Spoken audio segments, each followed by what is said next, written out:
au terrain d'exercice vous est présenté par TaylorMade. Lors de votre élan de golf, plusieurs angles et positions sont importants. En premier lieu, je vais vous parler de l'angle de la colonne vertébrale. Il est très important de maintenir cet angle tout au long de votre élan. Si vous abaissez ou vous relevez cet angle, il vous faudra une très bonne coordination œil-main pour arriver à ramener le bâton parfaitement au bon endroit et envoyer la balle dans la direction désirée.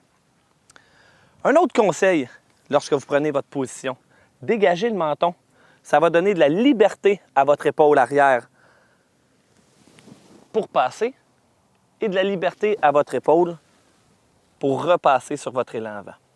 Maintenant, voici un exercice. Prenez 2 baguettes d'entraînement. Plantez la première à peu près 6 pieds devant vous et qui pointe en direction du milieu de votre sternum. Tenez l'autre baguette au niveau des épaules. Prenez position et l'inclinaison que vous voulez avoir. Faites des rotations arrière et avant. Le bout de votre baguette doit aller pointer l'autre baguette au sol, toujours à la même hauteur. C'est de cette manière que vous allez être sûr que votre corps ne s'est pas relevé ou abaissé. Un autre angle important pour des coups puissants, précis et solides, c'est de former un angle de 90 degrés entre votre bras et la tige. Et cela tout au long du moment, jusqu'à l'impact, jusqu'au dernier moment où le club relâchera et produira une distance accrue à votre balle.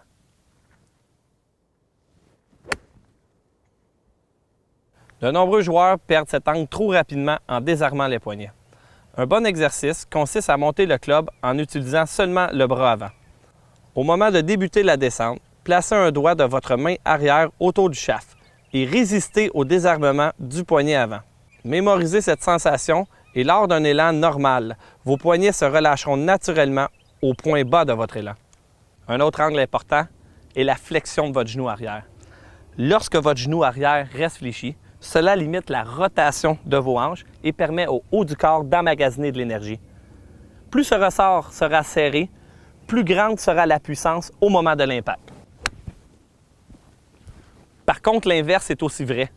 Si votre genou arrière devient tendu, ça va augmenter la rotation de vos hanches et de vos épaules. Vous allez vous retrouver dans une situation très près d'un pivot inversé. Il vous faudra toute une coordination œil-main pour arriver à frapper la balle et ainsi sauver votre coup. Demandez l'aide d'un professionnel ou d'un ami qui se placera derrière vous avec la tige d'un bâton à côté sur le derrière de votre genou.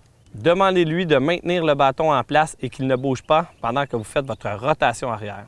Si le bâton bouge, c'est que vous avez perdu l'angle de votre genou. Essayez de rechercher cette sensation lors de vos prochains entraînements. Vous vous apercevrez que la qualité de vos coups sera meilleure et que la balle ira plus loin. N'oubliez pas, amusez-vous.